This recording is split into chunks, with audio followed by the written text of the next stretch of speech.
ಇವಳು ಆ ಗೆರೆಯನ್ನು ದಾಟಲು ಹಿಂದೆ ಮುಂದೆ ನೋಡುತ್ತಿದ್ದಾಳೆ. ಅಯ್ಯೋ, ಅಷ್ಟರಲ್ಲಿ ಆ ರಾಮ ಲಕ್ಷ್ಮಣರು ಬಂದು ಬಿಟ್ಟರೆ.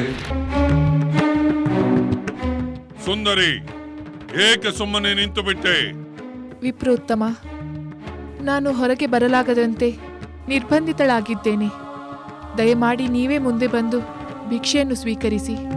ಸಾಧ್ಯವಿಲ್ಲ. ಗೃಹಿಣಿ ಧರ್ಮವನ್ನು ಪಾಲಿಸದ ನಿನ್ನ ಭಿಕ್ಷೆ ಯಾರಿಗೆ ಬೇಕಾಗಿದೆ? ಭಿಕ್ಷಾಂದೇಹಿ ಎಂದು ನಿನ್ನ ಬಾಗಿಲಿಗೆ ಬಂದ ಈ ಸನ್ಯಾಸಿಯನ್ನು ಅಪಚಾರ ಮಾಡಿದ ನೀನು ನನ್ನ ಶಾಪಕ್ಕೆ ಗುರಿಯಾಗುವೆ. ಅತಿಥಿ ಸತ್ಕಾರಕ್ಕೆ ಕಳಂಕ ತಂದ ನಿನ್ನನ್ನು ಲೋಕವೇ ನಿಂದಿಸುತ್ತದೆ. ಆಗಿದ್ದಾಗಲೂ ನಾನು ಶಾಪಕ್ಕೆ ಗುರಿಯಾಗಲಾರೆ.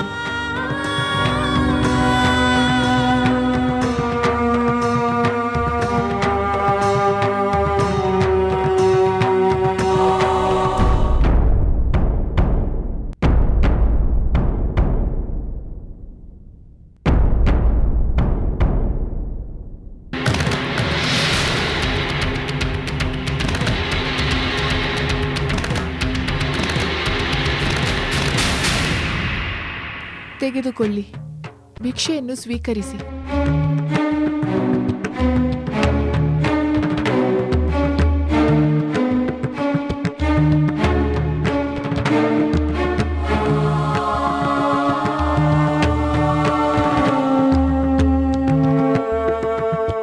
ನನಗೆ ಬೇಕಾದುದು ಈ ಭಿಕ್ಷೆಯಲ್ಲ.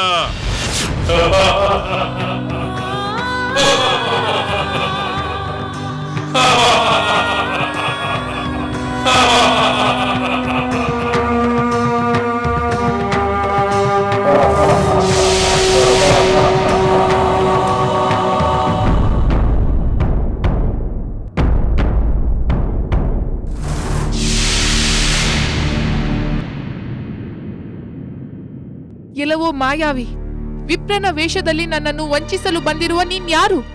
ನಾನು ನಿನ್ನನ್ನು ವಂಚಿಸಲು ಬಂದಿಲ್ಲ ಸುಂದರಿ, ಮೋಹಿಸಲು ಬಂದಿದ್ದೇನೆ. ನಾನ್ಯಾರ? ನನ್ನ ಭುಜಬಲ ಪರಾಕ್ರಮದಿಂದ ಸಕಲ ಲೋಕಗಳನ್ನು ಗಾಢನೆ ನಡುಗಿಸುವ ಲಂಕಾಧೀಶ್ವರ, ಪೌಲಸ್ತ್ಯ ಕುಲೋದ್ಭವ, ವಿಶ್ವವಸುವಿನ ಮಗ ದಶಕಂಠ ರಾವಣ.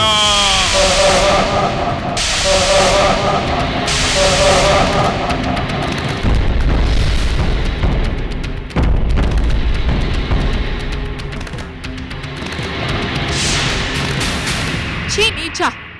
ಪೌಲಸ್ತ್ಯ ಮುನಿಯ ಕುಲದಲ್ಲಿ ಜನಿಸಿ ಪರಸ್ತ್ರೀಯನ್ನು ಮೋಹಿಸುತ್ತೇನೆ ಎಂದು ಹೇಳಲು ನಿನಗೆ ನಾಚಿಕೆಯಾಗುವುದಿಲ್ಲವೇ?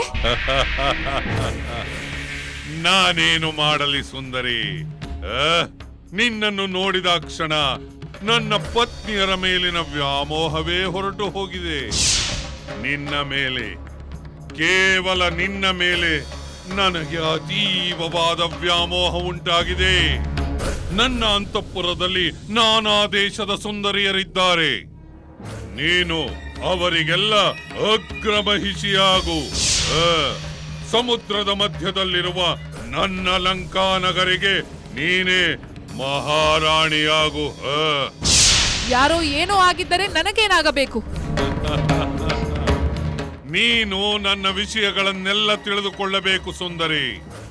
ನೀನು ನನ್ನೊಡನೆ ಲಂಕೆಗೆ ಬಂದರೆ ಈ ಕಠಿಣವಾದ ವನವಾಸದ ಬದುಕನ್ನು ಕ್ಷಣ ಮಾತ್ರದಲ್ಲಿ ಮರೆತು ಬಿಡುವೆ. ನೀನು ನನ್ನ ಪತ್ನಿಯಾದರೆ ಸರ್ವಾಲಂಕಾರ ಭೂಷಿತಳಾಗಿ 5,000 ದಾಸಿಯರಿಂದ ಸೇವೆ ಮಾಡಿಸಿಕೊಳ್ಳುತ್ತಾ ಆನಂದದಿಂದಿರಬಹುದು. ಛೀ ದುರುಳ! ನಾನು ಮಹಾಗಿರಿಯಂತೆ ಅಚಲನಾದ, ಮಹಾ ಸಮುದ್ರದಂತೆ ಪ್ರಶಾಂತವಾದ, ಮಹೇಂದ್ರ ಸದೃಶರಾದ ನನ್ನ ಪತಿ ಶ್ರೀರಾಮನನ್ನು ಮಾತ್ರ ಅನುಸರಿಸತಕ್ಕವಳು. ದರಿದ್ರನಂತೆ ನಾರು ಮಡಿಯುಟ್ಟು ವನಚಾರಿಯಾದ ರಾಮನಿಂದೇನಾಗಬೇಕು? ನನ್ನನ್ನು ಹಿಂಬಾಲಿಸು. ಶೂರನು ರಸಿಕನು ಆದ ರಾವಣನ ವಶಳಾಗು ಸುಂದರಿ. ಭ್ರಮೆ, ಬರೀ ಭ್ರಮೆ. ನರಿಯಂತಿರುವ ನೀನು ಸಿಂಹಿಣಿಯಂತಿರುವ ನನ್ನನ್ನು ಬಯಸುತ್ತಿರುವೆ. ಸೂರ್ಯನ ಪ್ರಭೆಗಳನ್ನು ಹೇಗೆ ಮುಟ್ಟಲು ಸಾಧ್ಯವಿಲ್ಲವೋ ನೀನು ಹಾಗೆ ನನ್ನನ್ನು ಮುಟ್ಟಲಾರೆ. ನಿನ್ನ ವ್ಯರ್ಥಾಲಾಪವನ್ನು ಬಿಡು. ನೀನು ಲಂಕೆಯಲ್ಲಿ ಈ ರಾವಣನ ಪಟ್ಟಮಹಿಷಿಯಾಗಿ ಮೆರೆಯಲೇಬೇಕು. ಮೂಢ, ರಾಘವನ ಪ್ರಿಯ ಪತ್ನಿಯಾದ ನನ್ನನ್ನು ಬಯಸಿ ನೀನು ನಿನ್ನ ಕಣ್ಣುಗಳನ್ನು ಮುಳ್ಳುಗಳಿಂದ ಚುಚ್ಚಿಕೊಳ್ಳುತ್ತಿರುವೆ. ಕತ್ತಿಯ ಅಲಗನ್ನು ನಾಲಿಗೆಯಿಂದ ನೆಕ್ಕುತ್ತಿರುವೆ. ಕೊರಳಿಗೆ ಕಲ್ಲನ್ನು ಕಟ್ಟಿಕೊಂಡು ಸಮುದ್ರವನ್ನು ದಾಟುವ ಮೂರ್ಖನಂತೆ ನೀನು ನನ್ನನ್ನು ಬಯಸುತ್ತಿರುವೆ. ಸುಂದರಿ, ಆ ರಾಮನ ಮೇಲಿನ ಕುರುಡು ಪ್ರೇಮದಿಂದ ನನ್ನ ಮಹಾಶಕ್ತಿಯನ್ನು ಅರಿಯದಿರುವೆ. ಮಹಾಶಕ್ತಿ? ಎಂತಹ ಮಹಾಶಕ್ತಿ? ಕಳ್ಳನಂತೆ ನನ್ನನ್ನು ಅಪಹರಿಸಲು ಬಂದಿರುವ ನಿನ್ನ ಮಹಾಶಕ್ತಿಯನ್ನು ಅಭಿನಂದಿಸಬೇಕೆ? ನೀನೆಲ್ಲಿ? ನನ್ನ ರಾಮನೆಲ್ಲಿ? ಅಮೃತಕ್ಕೂ ನವಣಿಯ ಗಂಜಿಗೂ ಎಲ್ಲಿಂದ ಎಲ್ಲಿಯ ಹೋಲಿಕೆ? ಸಾಕು ಮಾಡು ಆ ನಿನ್ನ ರಾಮನ ಗುಣಗಾನವನ್ನು. ನನ್ನ ಪ್ರತಾಪವನ್ನು ಕೇಳು. 10 ತಲೆಗಳ ದಶಕಂಠನಾದ ನನಗೆ ದೇವದಾನವ ಯಕ್ಷ ಗಂಧರ್ವ ಕಿನ್ನರ ಕಿಂಪುರುಷಾದಿಗಳು ಹೆದರಿ ಗಡಗಡನೆ ನಡುಗುತ್ತಾರೆ. ಮೃತ್ಯುವಿಗೆ ಮೃತ್ಯುವಾಗಿರುವ ನಾನು ನಿನ್ನನ್ನು ಮೋಹಿಸಿರುವುದಕ್ಕೆ ನೀನು ಹೆಮ್ಮೆ ಪಡಬೇಕು ಸುಂದರಿ. ಅಯ್ಯೋ ಮೂರ್ಖ! ಇಂದ್ರನ ಪತ್ನಿ ಶಚಿದೇವಿಯನ್ನು ಅಪಹರಿಸಿ ಬದುಕಿದರೂ ಬದುಕಬಹುದು, ಆದರೆ ರಾಮನ ಪತ್ನಿಯಾದ ನನ್ನನ್ನು ಅಪಹರಿಸಿ ಖಂಡಿತ ನೀನು ಬದುಕಿರಲಾರೆ. ಏ ಸುಂದರಿ, ನನ್ನ ಶಕ್ತಿ ಸಾಮರ್ಥ್ಯಗಳನ್ನರಿಯದೆ ಬಡಬಡಿಸುತ್ತಿರುವೆ. ನನ್ನ ಭುಜಬಲದಿಂದ ಇಡೀ ಭೂಮಂಡಲವನ್ನೇ ಅಲುಗಾಡಿಸಬಲ್ಲೆ. ಇಡೀ ಸಾಗರವನ್ನೇ ಆಪೋಷಣ ತೆಗೆದುಕೊಳ್ಳಬಲ್ಲೆ. ಒಲಿದು ಬಂದವನನ್ನು ನಿರಾಕರಿಸಿದ ಮೂರ್ಖ ಹೆಣ್ಣೆ, ನಿನ್ನನ್ನು ಹೇಗೆ ಒಲಿಸಿಕೊಳ್ಳುವುದೆಂದು ನನಗೆ ಚೆನ್ನಾಗಿ ತಿಳಿದಿದೆ. ವೃಥಾ ಕಾಲಹರಣ ಮಾಡಬೇಡ, ನಡಿ ನನ್ನೊಂದಿಗೆ. ಸ್ವಾಮಿ, ಸ್ವಾಮಿ, ಸ್ವಾಮಿ, ನನ್ನನ್ನು ರಕ್ಷಿಸಿ! ಈ ದುಷ್ಟ ನನ್ನನ್ನು ಅಪಹರಿಸಿಕೊಂಡು ಹೋಗುತ್ತಿದ್ದಾನೆ. ಲಕ್ಷ್ಮಣ, ಲಕ್ಷ್ಮಣ, ನನ್ನನ್ನು ರಕ್ಷಿಸು ಸ್ವಾಮಿ! ರಾವಣನಿಂದ ಸೀತೆಯ ಅಪಹರಣವಾದಾಗ ರಾಮ ಸಾಮಾನ್ಯ ಮಾನವರಂತೆಯೇ ಶೋಕಿಸಿದ. ಸೀತೆಯನ್ನು ಹುಡುಕುತ್ತಾ ರಾಮ ಲಕ್ಷ್ಮಣರು ಸಾಗಿದರು. ನನ್ನ ಸೀತೆ ಎಲ್ಲಿ? ಏನಾದವಳು? ಜಾನಕಿ, ಎಲ್ಲಿ ನೀನು? ನನ್ನನ್ನು ಬಿಟ್ಟು ಏಕೆ ಹೋದೆ? ಸಹೋದರ, ಶಾಂತನಾಗು, ಸಮಾಧಾನ ತಂದುಕೋ. ಈಗ ಅತ್ತಿಗೆಯನ್ನು ಹುಡ್ಕೋಣ, ನಡೆ.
ನಿನ್ನ ಹೂಗಳೆಂದರೆ ನನ್ನ ಸೀತೆಗೆ ಬಹಳ ಪ್ರೀತಿ.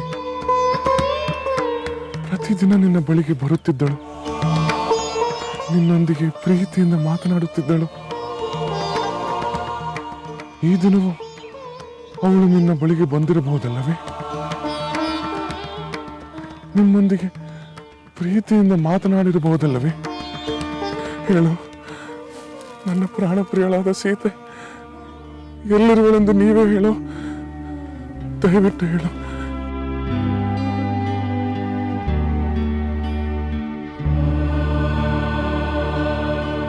ಲಕ್ಷ್ಮಣ, ಆ ವೃಕ್ಷ ನೋಡು. ನನ್ನ ಸೀತೆಗೆ ಆ ವೃಕ್ಷವೆಂದರೆ ಬಹಳ ಮೋಹ. ಪ್ರತಿದಿನ ಇದರ ನೆರಳಿನಲ್ಲಿ ಬಂದು ಕುಳಿತುಕೊಳ್ಳುತ್ತಿದ್ದಳು.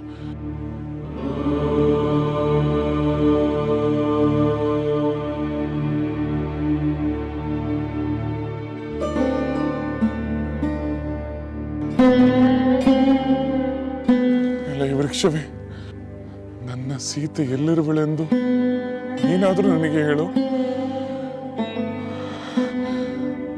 ಎತ್ತರವಾಗಿ ಬೆಳೆದುಕೊಂಡಿರುವ ನಿನಗೆ ಸರ್ವ ಮಂಗಳಿಯಾದ ನನ್ನ ಸೀತೆ ಎಲ್ಲಿರುವಳೆಂದು ನಿಮಗೆ ಕಾಣಬೇಕಲ್ಲವೇ? ಲಕ್ಷ್ಮಣ, ಈ ವೃಕ್ಷವು ನನ್ನೊಂದಿಗೆ ಮಾತನಾಡುತ್ತಿಲ್ಲ.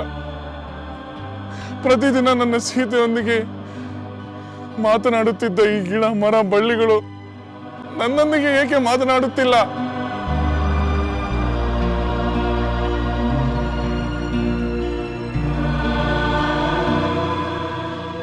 ಎಲೆ ಜಿಂಕೆ ಮರಿಯೇ, ನಿನ್ನ ಕಣ್ಣುಗಳಂತೆ ಚಂಚಲವಾದ ಕಣ್ಣುಗಳನ್ನುಳ್ಳ ನನ್ನ ಜಾನಕಿ ಎಲ್ಲರಿವನೆಂದು ನೀನಾದರೂ ನನಗೆ ತಿಳಿಸು. ಬೇಗ ಹೇಳು. ಅವಳನ್ನು ಕಾಣದೆ ಕಳವಳಿಸುತ್ತಿರುವ ನನ್ನ ಮೇಲೆ ಸ್ವಲ್ಪ ಕರುಣೆ ತೋರಿಸು. ಅಯ್ಯೋ ಲಕ್ಷ್ಮಣ, ಆ ಜಿಂಕೆಗೂ ನನ್ನ ಮೇಲೆ ಕರುಣೆ ಇಲ್ಲವಲ್ಲ? ನನ್ನ ಪ್ರಾಣ ಪ್ರಿಯ ಸೀತೆ ಎಲ್ಲಿರುವಳೆಂದು ಅದು ನನಗೆ ತಿಳಿಸುತ್ತಿಲ್ಲ.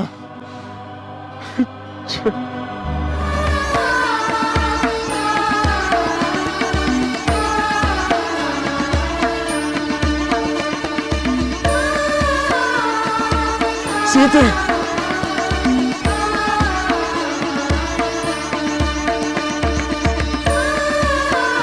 ಪ್ರಾಣಪ್ರಿಯೆ, ಹೋಗಬೇಡ, ನಿಲ್ಲು. ಸಹೋದರ ರಾಮಚಂದ್ರ, ಸೀತೆ ನಿಲ್ಲು. ಸೀತೆ, ಸಹೋದರ ದೇವಿ, ಸಹೋದರ, ಜಾನಕಿ, ನಿಲ್ಲು. ಸಹೋದರ ನಿಲ್ಲು. ಲಕ್ಷ್ಮಣ, ಸೀತೆ ಇಲ್ಲೇ ಇದ್ದಳು. ಎಲ್ಲ ಅವಿತುಕೊಂಡಿದ್ದಾಳೆ. ನನ್ನನ್ನು ಆಟವಾಡಿಸುತ್ತಿದ್ದಾಳೆ. ಲಕ್ಷ್ಮಣ, ಅವಳು ಇಲ್ಲಿಯೇ ಎಲ್ಲೋ ಅಡಿಗೆ ಕುಳಿತಿರುತ್ತಾಳೆ. ಅವಳನ್ನು ಹುಡುಕು ಲಕ್ಷ್ಮಣ, ಅವಳನ್ನು ಹುಡುಕು.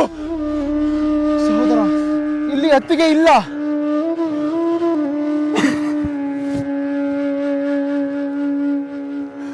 ಲಕ್ಷ್ಮಣ, ಸೀತೆ ಇಲ್ಲದೆ ನಾನು ಒಂದು ಕ್ಷಣ ಮಾತ್ರವೂ ಜೀವಿಸಲಾರೆ. ಸೀತೆ, ಜಾನಕಿ, ವೈದ್ಯರೇ, ಜಾನಕಿ.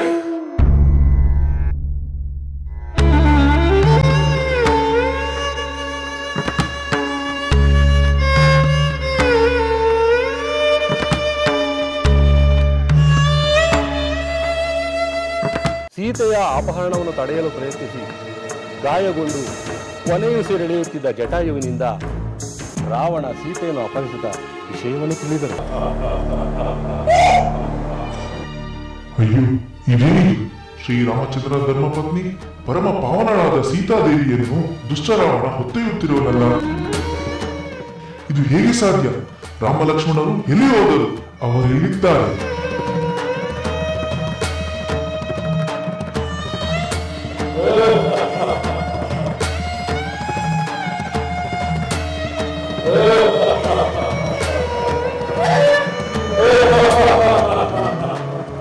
ನಿಲ್ಲು ರಾವಣ, ನಿಲ್ಲು. ನೀನು ಯಾರನ್ನು ಅಪಹರಿಸಿಕೊಂಡು ಹೋಗುತ್ತಿರುವೆಂಬುದು ತಿಳಿದಿದೆಯೇ?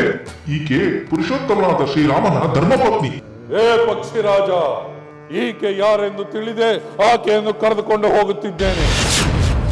ಏ ತ್ರಿಲೋಕ ಸುಂದರಿಯನ್ನು ಲಂಕೆಗೆ ಕೊರೆದೊಯ್ದು ನನ್ನ ಪಟ್ಟ ಮಹಿಷಿಯನ್ನಾಗಿ ಮಾಡಿಕೊಳ್ಳುತ್ತೇನೆ.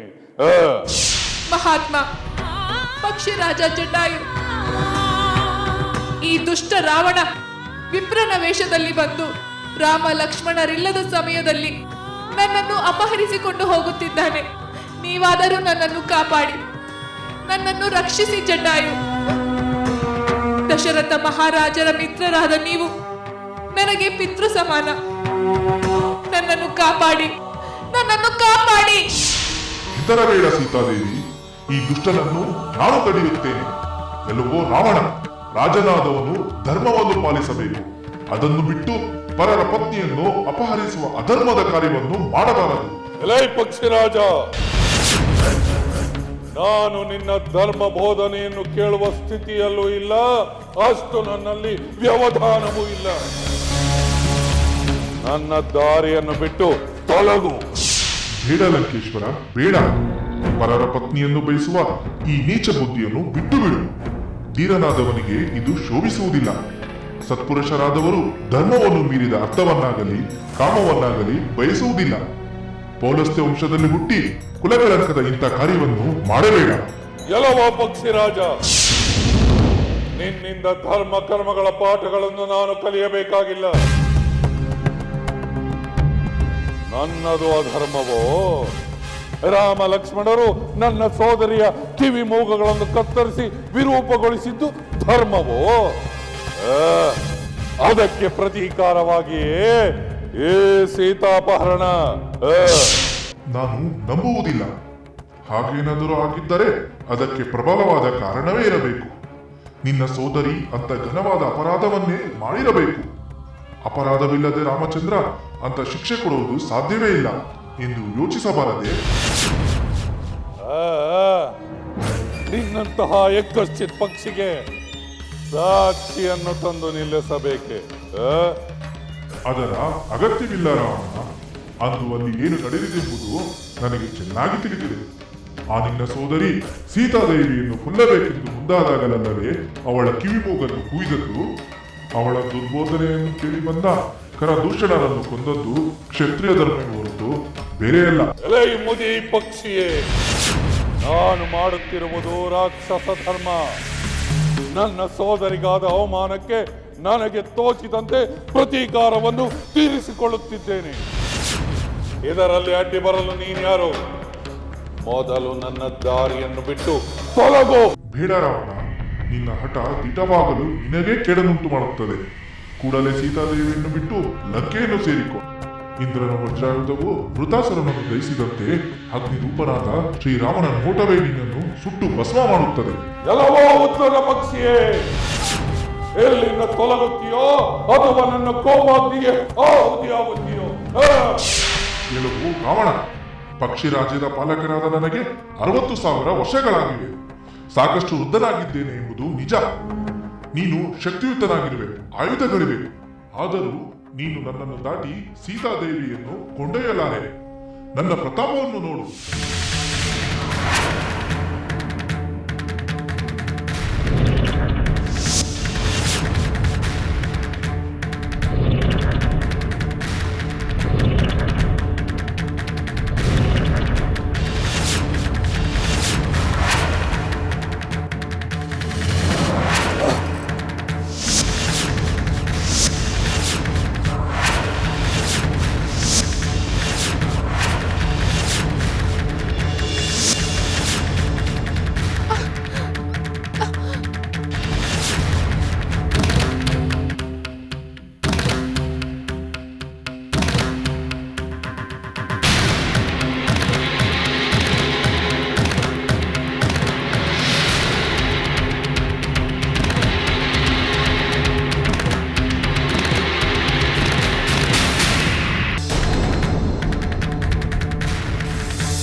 ಸೀತೆ, ನೀನು ಹೆದರಬೇಡ. ನಾನು ನಿನ್ನನ್ನು ಸುರಕ್ಷಿತವಾಗಿ ರಾಮಲಕ್ಷ್ಮಣರಿಗೆ ಒಪ್ಪಿಸುತ್ತೇನೆ.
ಮುದಿ ಪಕ್ಷಿ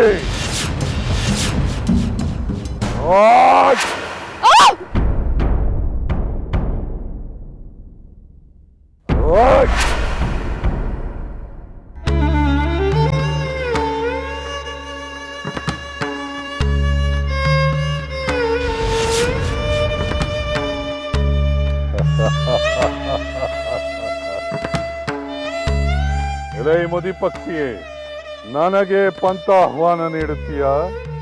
ಏ ರಾವಣೇಶ್ವರನನ್ನೇ ಅಡ್ಡಿಪಡಿಸುತ್ತೀಯ? ತೆಪ್ಪಗೆ ಇದ್ದಿದ್ದರೆ ಎಂಥ ದುಸ್ಥಿತಿ ನಿನಗೆ ಒದಗುತ್ತಿರಲಿಲ್ಲ. ಜಟಾಯು, ನನ್ನನ್ನು ರಕ್ಷಿಸಲು ಹೋಗಿ ಈ ದುಷ್ಟ ರಾಕ್ಷಸನಿಂದ ನಿನ್ನ ರೆಕ್ಕೆಗಳನ್ನು ಕಳೆದುಕೊಳ್ಳುವಂತಾಯಿತೆ. ಅಯ್ಯೋ, ನಿನ್ನ ಈ ದುಸ್ಥಿತಿಗೆ ನಾನೇ ಕಾರಣಳಾದೆ. ಸೀತೆ, ನನಗಾಗಿ ಚಿಂತಿಸಬೇಡ. ವಯೋವೃದ್ಧನಾದ ನಾನು ಸಾಯಲು ಎದುರುವುದಿಲ್ಲ. ಆದರೆ ಈ ಪಾಪಿಯಿಂದ ನಿನ್ನನ್ನು ರಕ್ಷಿಸಲು ನಾನು ವಿಫಲನಾದೆನೆಂದು ದುಃಖವಾಗುತ್ತಿದೆ.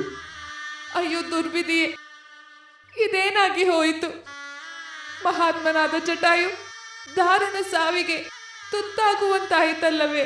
ಎಲೈ ಸುಂದರಿ, ಈಗಲಾದರೂ ನನ್ನ ಪರಾಕ್ರಮವೇನೆಂದು ಅರ್ಥ ಮಾಡಿಕೊಂಡೆಯಲ್ಲ. ನನ್ನನ್ನು ಕೆಣಕಿದರೆ ಯಾವ ಗತಿ ಬರುವುದೆಂದು ಈಗಲಾದರೂ ಅರ್ಥ ಮಾಡಿಕೋ. ಈ ಮೋದಿ ಪಕ್ಷಿಯ ಸಾಹಸವನ್ನು ನಂಬಿ ನಿನಗೆ ಬಿಡುಗಡೆಯಾಗುವುದೆಂದು ಭಾವಿಸಿದ್ದೆಯಾ?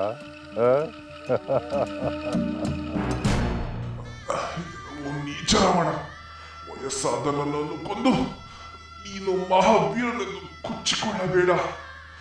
ನೀನು ನಿಜವಾದ ವೀರನೇ ಆಗಿದ್ದರೆ ರಾಮನೊಡನೆ ಯುದ್ಧ ಮಾಡು. ಆಗ ನಿನ್ನ ಸೋದರರಾದ ಆ ಕರದೂಷಣರಂತೆ ನೀನು ಹತನಾಗಿ ನೆಲಕ್ಕೆ ಬೀಳುವೆ. ಸಾಕು ಮಾಡು. ಸಾಯುವ ಸಮಯದಲ್ಲಿ ಪೌರುಷದ ಮಾತುಗಳನ್ನಾಡಬೇಡ. ಆ ಧರ್ಮದ ಮನೆಯಲ್ಲಿ ಹೀನ ಕಾರ್ಯ ಮಾಡುವ ನಿನ್ನಂತವನು ಪೌರುಷವಂತನಲ್ಲ ರಾವಣ. ನನ್ನ ರೆಕ್ಕೆಗಳನ್ನು ಕತ್ತರಿಸಿ ವೀರನೆಂದು ಹೆಮ್ಮೆ ಪಡುವ ನಿನ್ನ ಅಹಂಕಾರಕ್ಕೆ ಧಿಕ್ಕಾರವಿರಲಿ. ನಿನ್ನ ಧಿಕ್ಕಾರ ನನಗೇನು ಮಾಡಬಲ್ಲದು? ಸ್ವಲ್ಪ ಹೊತ್ತಿನಲ್ಲೇ ಸತ್ತು ಹೆಣವಾಗುವ ನೀನು ನನ್ನನ್ನೇನು ಮಾಡಲಾರೆ. ನೋಡುತ್ತಿರು. ನೀನು ನೋಡುತ್ತಿರುವಂತೆಯೇ ಈ ಸೀತೆಯನ್ನು ನಾನು ಆಕಾಶ ಮಾರ್ಗದಲ್ಲಿ ಕೊಂಡೊಯ್ಯುತ್ತೇನೆ. ನೀಚ, ಬಿಡು ನನ್ನನ್ನು, ಬಿಡು ನನ್ನನ್ನು. ಜಟಾಯು, ನೀಚ, ಬಿಡು, ಬಿಡು ನನ್ನನ್ನು. ಜಟಾಯು, ದುಷ್ಟ ರಾವಣ, ನೀನು ರಾಮನಿಂದ ಹತನಾಗುವ ಕಾಲ ಸನ್ನಿಹಿತವಾಯಿತು. ಛೀ ನೀಚ, ಬಿಡು ನನ್ನನ್ನು.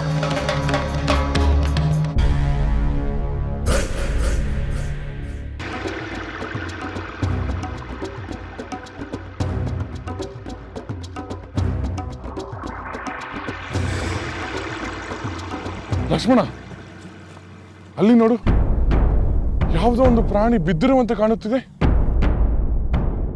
ಯಾವುದೋ ಪಕ್ಷಿ ರೂಪದ ರಾಕ್ಷಸನಿರಬೇಕು. ರಾಕ್ಷಸನೇ ಆಗಿದ್ದರೆ ಇವನನ್ನು ಈಗಲೇ ಸಂಹರಿಸುತ್ತೇನೆ.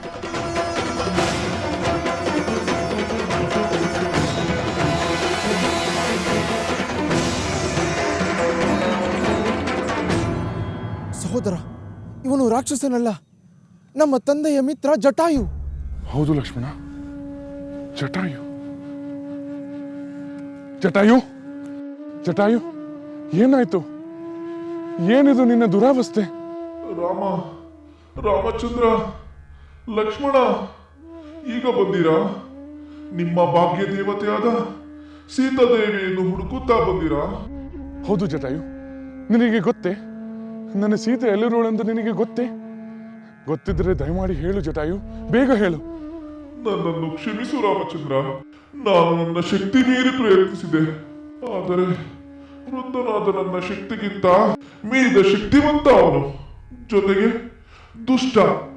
ನನ್ನ ರೆಕ್ಕೆಗಳನ್ನು ಕತ್ತರಿಸಿ ಸೀತಾದೇವಿಯನ್ನು ಅಪಹರಿಸಿಕೊಂಡು ಹೊರಟೆ ಹೋದ.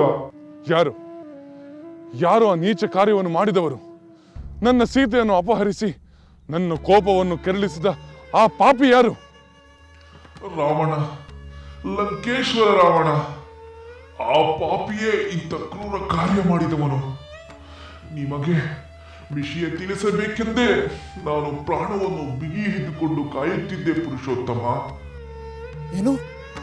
ಆ ರಕ್ಕಸ ರಾವಣ ಅತ್ತಿಗೆಯನ್ನು ಅಪಹರಿಸಿಕೊಂಡು ಹೋದನೆ? ಹೌದು ಲಕ್ಷ್ಮಣ, ದುಷ್ಟ ರಾಕ್ಷಸ ರಾವಣ ಸೀತಾದೇವಿಯನ್ನು ಅಪಹರಿಸಿಕೊಂಡು ಹೋಗುತ್ತಿರುವುದನ್ನು ನಾನು ನೋಡಿದೆ. ಅವನನ್ನು ಅಡ್ಡಗಟ್ಟಿದೆ. ಬುದ್ಧಿ ಮಾತಿಗೆ ಅವನು ಜಗ್ಗಲಿಲ್ಲ. ನಾನು ಅವನೊಂದಿಗೆ ಹೋರಾಡಿದೆ. ಆಕಾಶದಿಂದ ರಾವಣ ನೆಲಕ್ಕೆ ಬಿದ್ದು ಮೂರ್ಛೆ ಬೀಳುವಂತೆ ಆಘಾತ ನೀಡಿದೆ. ಸೀತಾದೇವಿಯನ್ನು ನಿಮ್ಮ ಬಳಿಗೆ ಕರೆದುಕೊಂಡು ಹೊರಟೆ. ಅಷ್ಟರಲ್ಲಿ ಎಚ್ಚರಗೊಂಡ ಆ ದುಷ್ಟ ರಾವಣ ತನ್ನ ಖಡ್ಗದಿಂದ ನನ್ನ 2 ರೆಕ್ಕೆಗಳನ್ನು ಕತ್ತರಿಸಿದ. ನಾನು ನಿಸ್ಸಹಾಯಕನಾಗಿ ನೆಲದಲ್ಲಿ ಬಿದ್ದೆ. ಆ ಪಾಪಿ ನನ್ನ ಕಣ್ಣೆದುರೇ ಸೀತಾದೇವಿಯೊಂದಿಗೆ ಹಾರಿ ಹೋದ. ನಾನು ಸೋತು ಹೋದೆ ರಾಮಚಂದ್ರ. ಸೀತಾದೇವಿಯನ್ನು ರಕ್ಷಿಸಲಾಗಲಿಲ್ಲ. ನನ್ನನ್ನು ಕ್ಷಮಿಸು ರಾಮಚಂದ್ರ, ನನ್ನನ್ನು ಕ್ಷಮಿಸು. ಜಟಾಯು, ಪೂಜ್ಯನೂ ಮಾನ್ಯನೂ ಆದ ನಿನ್ನ ಬಲಿದಾನಕ್ಕೆ ನಾನು ಪ್ರತಿಕಾರವನ್ನು ತೀರಿಸಿಕೊಳ್ಳುತ್ತೇನೆ. ಹೌದು ಸಹೋದರ, ವಯೋವೃದ್ಧನಾದ ಜಟಾಯುವನ್ನು ನಿರ್ದಯವಾಗಿ ಕತ್ತರಿಸಿದ ಆ ನೀಚ ರಾವಣನನ್ನು ಈ ಭೂಮಿಯ ಮೇಲೆ ಉಳಿಸಬಾರದು. ಲಕ್ಷ್ಮಣ, ಪಿತೃ ಸಮಾನನಾದ ಜಟಾಯುವಿನ ಅಂತ್ಯ ಸಂಸ್ಕಾರವನ್ನು ಮಾಡುವುದು ನಮ್ಮ ಕರ್ತವ್ಯ. ಹೋಗು, ಒಣಗಿದ ಕಟ್ಟಿಗೆಗಳನ್ನು ಸೇರಿಸಿ ಚಿತೆಯನ್ನು ಸಿದ್ಧಪಡಿಸು. ಯಥಾವಿಧಿಯಾಗಿ ನಾನು ಇವನ ದಾನ ಸಂಸ್ಕಾರವನ್ನು ಮಾಡುತ್ತೇನೆ. ಆಗಲಿ ಸಹೋದರ.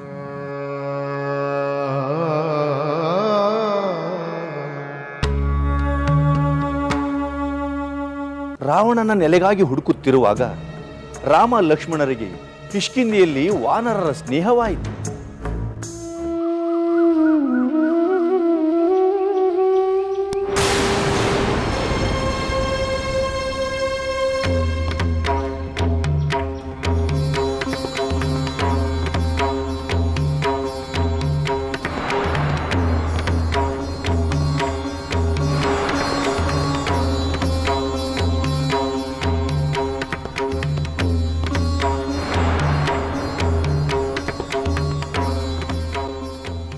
ಅಜಾನುಬಾಹುಗಳಾದ ಅವರು ವೀರರಂತೆ ಕಾಣಿಸುತ್ತಾರೆ.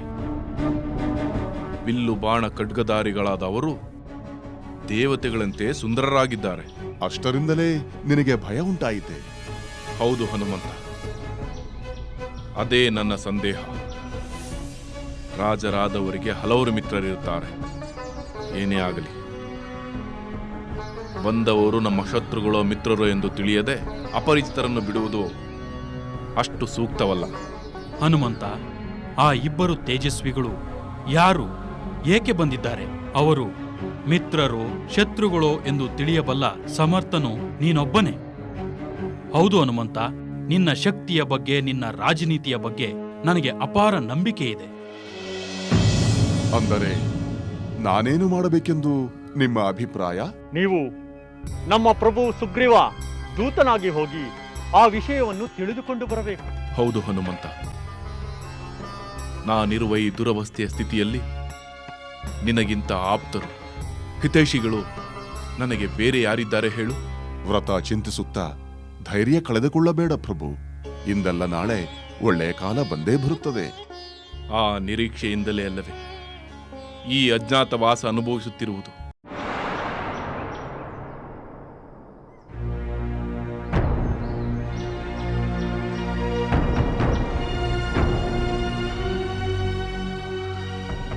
ಸುಗ್ರೀವನ ಮಾತು ನಿಜ. ಇವರು ಅತ್ಯಂತ ತೇಜಸ್ವಿಯಾಗಿದ್ದಾರೆ. ಕ್ಷತ್ರಿಯರಂತೆ ಕಾಣುತ್ತಿರುವ ಇವರು ಮಹಾಪರಾಕ್ರಮಶಾಲಿಗಳೆನಿಸುತ್ತಿದೆ. ಇವರು ವಿನಾಕಾರಣ ಯಾರಿಗೂ ಕೇಡು ಮಾಡುವವರಂತೆ ಕಾಣುತ್ತಿಲ್ಲ.